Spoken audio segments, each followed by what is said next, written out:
Time leaves many things forgotten. Some of these are unduly ignored, while others were buried for a good reason. I've covered the 2004 misfire that was King Arthur, a historical film that's hard to miss and easy to rag on. But what about those that fall through the cracks? The things that aren't even remembered at all for their butchery of accuracy and authenticity, cause no one cared in the first place. There comes a point when something is so poorly thought out and executed that it's merely a waste of existence. That something is The Last Legion.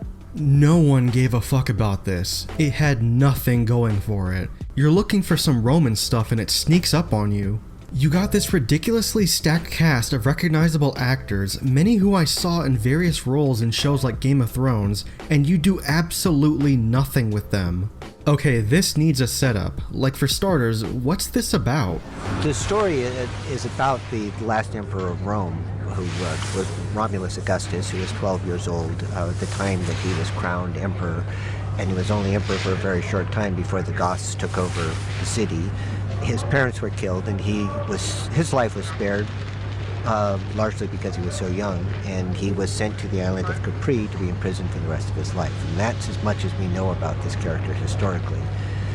This story, our story presupposes what might have happened after that. Not gonna lie, I knew this was a joke. It's so stupid. This presumption retreading ground laid out by theories regarding this so-called Last Legion that disappeared from historical records. The movie itself isn't really about them, and here's why.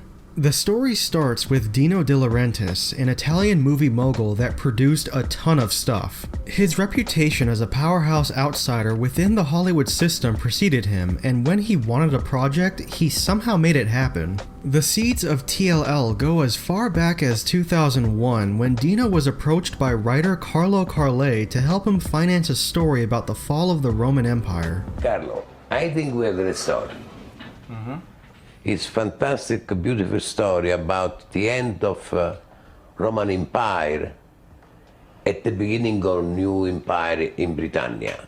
Not exactly a fun pitch, but unlike them, I was elated to find hard evidence of this being mentioned prior to 2002. That's because the eventual movie they discussed here would be based on the O2 book by Valerio Massimo Manfredi, one of Dino's early consultants. See, the De Laurentiis name is attached to many works, but wasn't enough on its own to attract anyone to just TLL. After the book's successful release, enough interest grew between De Laurentiis and other studio heads in 2005 to greenlight it. Producer and co-investor Tarak Ammar caught the attention of the Weinsteins, fresh off of forming their own production company, and would solidify the deal between both parties to sign in bulk. But without leverage, it had to be bundled with other unrelated De Laurentiis projects, Hannibal Rising and the Decameron. In the end, the investment deal itself was more important than any of the bundled films. They were doomed to die.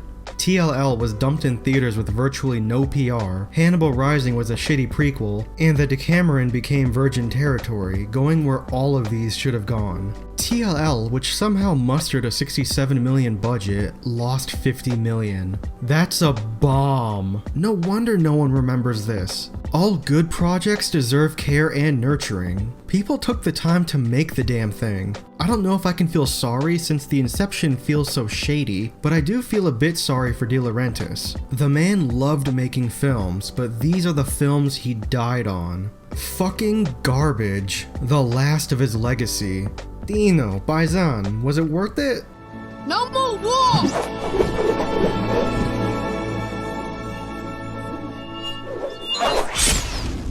Oh my god. Another stab at King Arthur, which I mean, spoiler alert, but it's not like they try to hide that reveal. When it comes to media depicting ancient Rome, there's plenty of mediocrity. TLL is the bitch. What's supposed to be an epic action adventure ends up no better than an uninspired, third-rate TV slog. You could watch Hercules and Xena episodes and have more fun, and I say that as a fan. To go a little bit more in depth, the script is the biggest issue. The fall of the Western Roman Empire has a ton of potential for stories, but my god does this not work. The more you think about it, the less it makes sense. Every bad historical or fantasy movie has a lame opening, so that's where we're headed next. The legend began beneath these dark hills and under this same sky. It tells of a sword of great power forged for the conqueror Julius Caesar. This weapon was passed down until it reached the last of Caesar's noble line, the Emperor Tiberius. Okay, yeah, that's Ben Kingsley narrating his way into another terrible film. He sets up this prophecy of a mythical sword that holds great power but had to be protected from evil men. Apparently Rome during its golden years and growing power couldn't protect the sword from one tiny cult, but whatever. Some actual context might help here. For those that don't know, the fall of the Western Roman Empire wasn't a big bang that ushered in the dark ages of humanity. It was a complex, slow burn. The juggernaut that was the vast Roman Empire was already split in two halves, and the western half fragmented over decades, eroding to the point of collapse with a last whimper as the final, short-lived puppet emperor Romulus was deposed by Odoacer of the Goths. It was a harrowing period that could use more exposure in media, just not like this. I would have loved to have seen these events dramatized, but we don't get that at the forefront. It's all just a shoo-in for Arthurian legend even though it has nothing to do with it. Some guy wrote a shitty book and people paid millions to make a movie of it. It then falls on our miscast hero, Aurelius, to keep the hordes at bay, for some reason. Much like Clive Owen as King Arthur, Colin Firth plays a cardboard character, and he wants off the set immediately. Look at him, he looks fed up. Aurelius' character fits into the broadly speaking, into the stock character category of the warrior hero. The warrior who is fairly taciturn, able, perhaps rather cynical.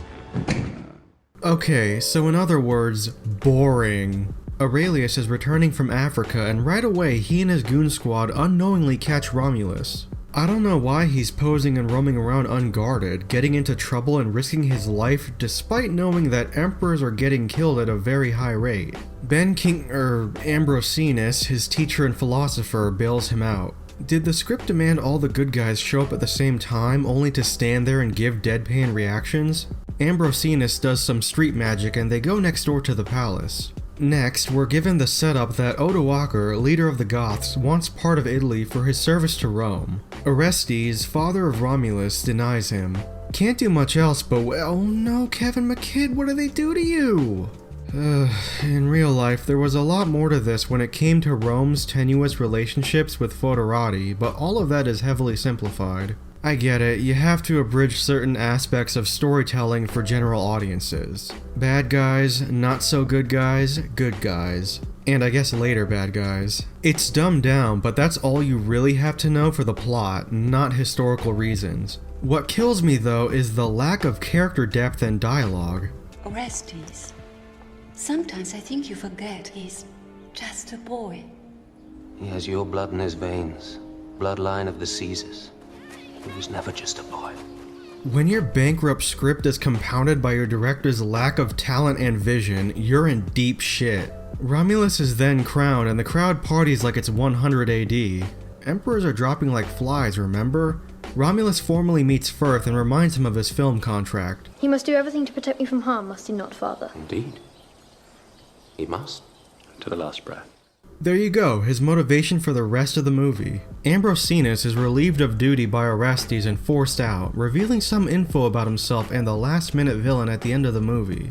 That's the fantasy stuff, so let me get back to the historical material. For context, the reign of Romulus, effectively emperor in title only, was barely a year. He resided in Ravenna, proxy to his father Orestes, while Eastern Roman Emperor Zeno never recognized either as rightful rulers of the West. He didn't have the bloodline of the Caesars, he wasn't in Rome when any of these events took place, and anything after he was deposed and exiled isn't conclusive. His reign was meaningless to most people within and outside their domain, knowing he was powerless and had no real authority as a figurehead.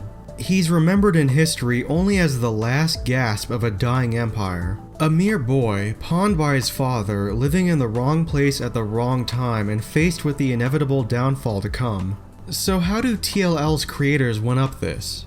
In this movie, not only does he reside in Rome itself, in the wrong decade, but his reign doesn't even last 24 hours. No wait, no time to let anything sink in, no atmosphere or tension whatsoever. This is the best they came up with on how this moment in history went down, starting with some 80-yard line for dummies. The Goths! They betrayed us! Ugh, and whose idea was this? You have this entire walled city, which we only see as a backdrop for obvious reasons, but you put the palace with the Emperor right next to the gate? When you know any army can walk right up to that spot and bear down. They burst through, and it becomes apparent in this first battle that the director fell back on that old school Herc and Xena mob fighting choreography he used to do. Instead of doing something, I don't know, smarter, Firth fights there like a moron, and how he wasn't killed instantly is incomprehensible. Only when McKidd comes in does he take an axe swing to the back and go down. Not sharp enough to gash him, not hard enough of a swing to knock him out. The real kiss of death is this.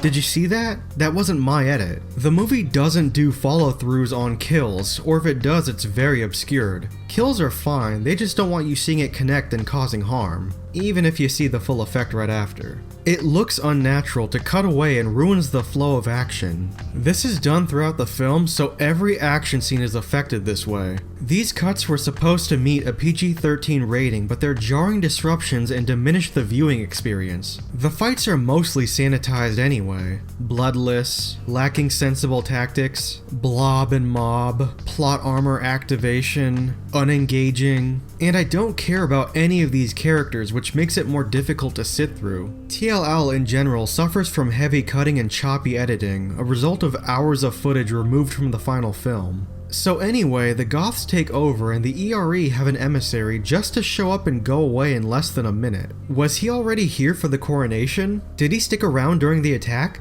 Or did he literally arrive from Constantinople within hours, which wasn't possible, just to be told to go back to get an answer? That's not how diplomacy works. Firth sees Rome burning and you can tell he's had it. I mean, just look at that face. That face is giving me Clive Owen flashbacks. He learns that his men, who should have been toasted if it weren't for the script, are captured, as is Romulus. Some bullshit goes on, Ambrose shows up to spook Odoacer, and they're off to the fortress island of Capri.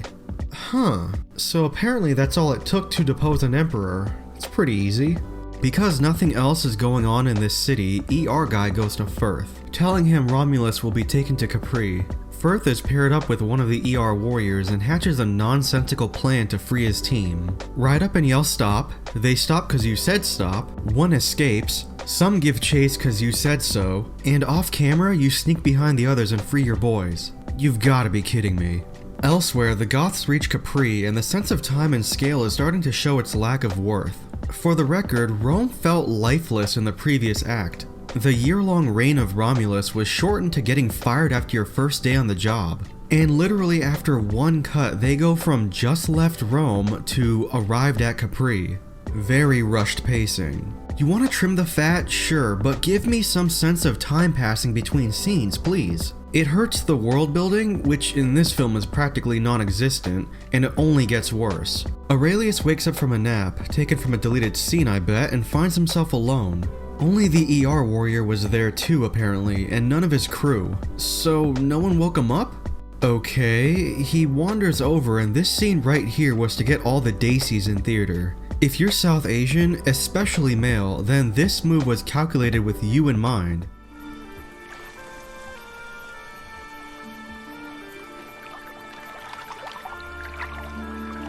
Alright, this is boring, let me speed it up. My point is that Aishwarya Rai herself is the big get of the film as Meera, the Indian warrior. How they duped Bollywood royalty into this, I have no clue. By the time TLL came out, Rai was a star in India, especially after the hit Devdas propelled her to household name status. She had never done an action role like this, but to her credit, she took it seriously and actually tried, speaking well of her time in the role. I play Meera, a warrior, and I am just so glad I got to play this character. It's the first. I've never had the opportunity as an actor to be a part of an action movie in this genre, set in this kind of a period. and I have thoroughly enjoyed playing her. Now, does she fit as an action heroine? Not really. Is she an interesting character? No. Was she still supposed to be a sex symbol? Absolutely. Do I find her hot? Hell no, and I'm Pakistani. Like, I get it, you gotta have your female hero to balance things out. I don't mind that part for the sake of entertainment, and the film would be even duller if she weren't here. King Arthur did it with Keira Knightley, and I'm a big fan of her, so I had no problem. You can kiss accuracy and authenticity goodbye, but I'll take it for fun. Much like Keira and King Arthur, Rye almost never has a full conversation with anyone except whoever she's supposed to bed with, which in this case is Mr. Darcy. They play it for laughs when she reveals herself to the other guys, but they always give the same dumb look to whatever she does. Guess the writers couldn't think of anything better. What was the point of it when she doesn't even have her armor on? Her womanly figure is clear as day, so all she did was walk up with a helmet on her head like the Shockmaster. So on Capri, McKidd is hating life. Ordered by Otto Walker, he's now stuck playing guard to Rami and Ambro as they're imprisoned here indefinitely. This landmark is supposed to be Villa Jovis, or Jovis, Tiberius' getaway palace, and I'd actually say the movie undersells this location. Yeah, it's over 400 years since its construction, so its golden days are gone, but these are the last years of antiquity. There's supposed to be some semblance of awe and wonder, but it's just dead. And I don't even think this is an accurate reconstruction of it. You'd think the island is otherwise desolate and forgotten, but it's right off the coast. Why is no one here? What is here, though, is what Ambro has been looking for. The Pentangle. Of course. This is the place. The sword. Tiberius must have brought it here. Oh my god. If he knew he was searching for clues to this mythical sword and Tiberius was the last one who had it, like he mentioned in the opening, and there's literally a pentangle symbol out in the open, then why the fuck didn't he come to this island in the first place? It was common knowledge back then that Tiberius built this palazzo for himself, and even if he was buried in Rome, the Visigoths took care of that shit when they sacked his remains in 410. Considering how easily he noticed it, he was a Caesar eye poke away from getting the sword without going through all this crap. Apparently he needed Rami because he's the chosen one. Well, fooled me.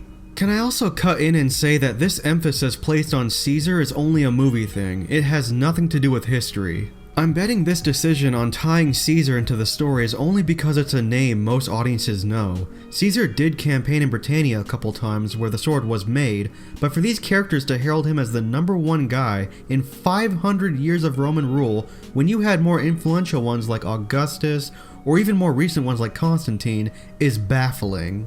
So anyway, Firth down below readies to scale the wall and gets unexpected backup.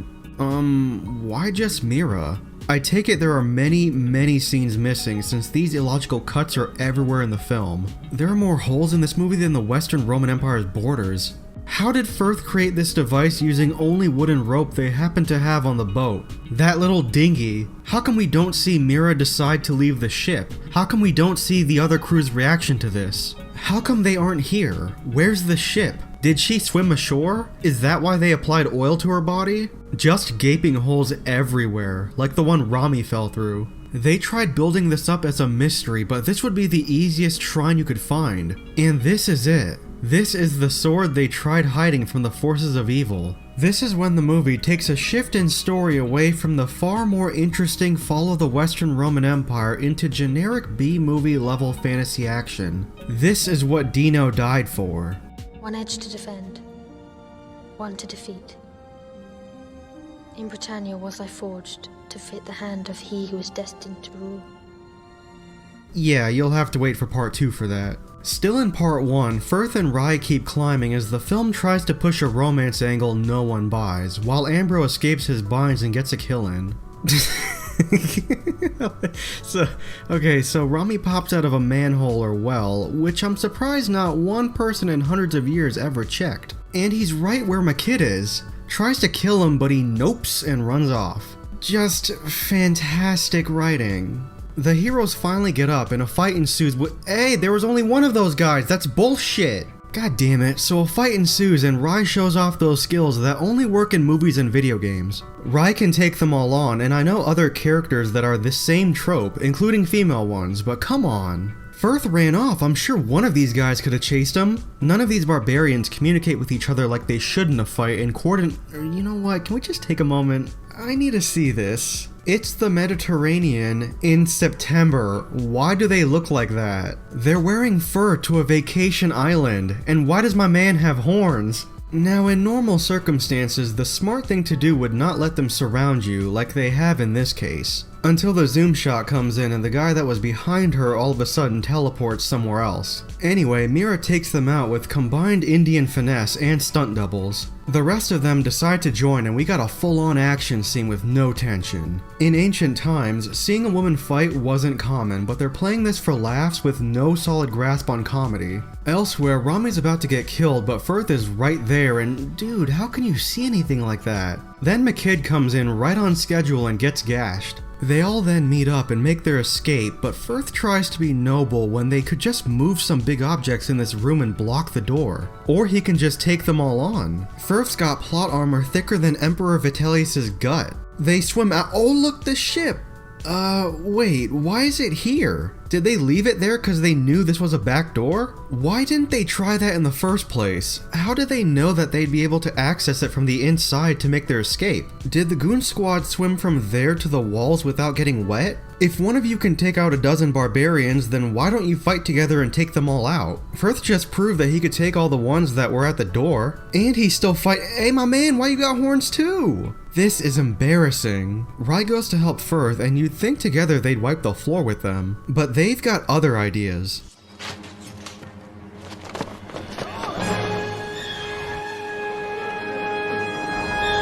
Ew! They pulled to die another day. Money well spent. McKidd proves he can read and he finds out that the movie will be decided in Britannia. And here, just let's pause everything. I need to absorb what I've covered up to this point. I'm feeling beside myself at this entire sequence. Okay, this was supposed to be a big rescue mission, but it lacks fun and intrigue. The actors aren't into it, which, to be honest, they were ill for most of it. The stakes feel hollow, we never got a rescue plan, the action is stress-free, and you realize quickly you've been duped by an amateurish, superficial production. The editing butchers it even further, so it feels unfinished, which doesn't matter because the result would still be a bland experience. The movie does a poor job at establishing this setting within the context of history, and the layout of the palazzo doesn't match up based on the footage we get. Seriously, how does it look like this from far away, but then when we're there it barely resembles it? Firth apparently found a magical spot where the walls were even though they're way up here. It's as bad as the blue screen changing in King Arthur, they just hoped you wouldn't notice. If the budget was bigger, I doubt it'd be any better with this type of direction. I don't know, maybe don't pick the guy that did fucking Dragonheart 2 just because your daughter produced it, Dino. It's total ineptitude from its foundations to its vision, and I wish this was how it ended so I could tap out. But it's not over. TLL got me exhausted and I'm only halfway through. Not like many people were jonesing for it to be covered, but this is what you get. There are so many other things I could have reviewed. Things that I like. I'm looking through these thinking, oh yes, yes, yes, yeah boy! But no, the universe demands The Last Legion, and it will be done, I just don't know when. I sat on my ass for a few months before doing this first part. Maybe it'll be quicker now that I'm active again. So, thanks for watching, and see you on the next one.